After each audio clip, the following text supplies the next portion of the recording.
一个被妈妈抛弃了的孩子，伤心是没人理，难过是没人懂，怎么可能不成熟不忧郁呢？快去，咱们快去找邵叔叔。邵医生，邵医生，邵医生，邵叔叔，山娃他爸的风湿性心脏病又犯了，现在呼吸困难。我想您是医生，想请您过去看一下。邵叔叔，你快救救我爸呀！救救我爸！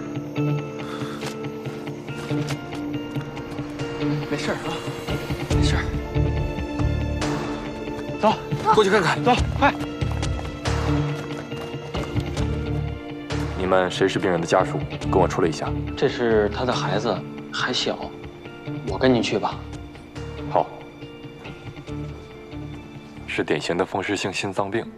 咱们这儿的渔民长期在海上作业，很容易得这个病。病人现在情况比较稳定，今天晚上先在这儿住院观察吧。我们这儿只是小卫生所，你们家属明天还是要把病人转移到省城的大医院去治疗。好，我知道了，医生，谢谢你。好。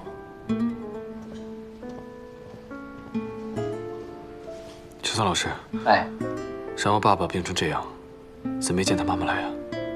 邵医生，您可能不知道，山娃这个孩子呢比较可怜，他妈妈2年前去城里边打工，就再没回来过。我们学校能力也有限，只能照顾那些孤儿。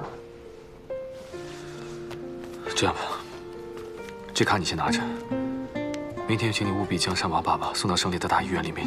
邵医生，您帮助学校已经那么多了，这个我真的不能要。小宋老师，山娃这个孩子我帮定了。谢谢您，邵医生。第一次见山娃，我就觉得他和其他的孩子不一样。他总是自己一个人玩，也不太爱说话。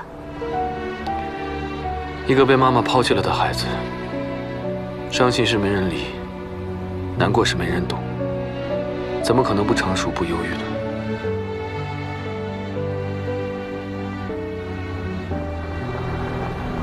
岛上的大人都觉得山娃可怜，都想办法要照顾他。可是山娃脾气倔，从来都不接受别人的好意。没想到他对你这么信任。他信任我，可能是因为我比别人更懂他一点吧。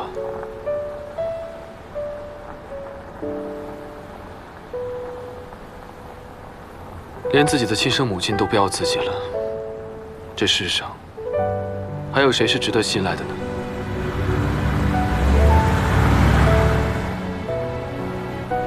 别的孩子受了伤，可以去母亲那里寻求安慰。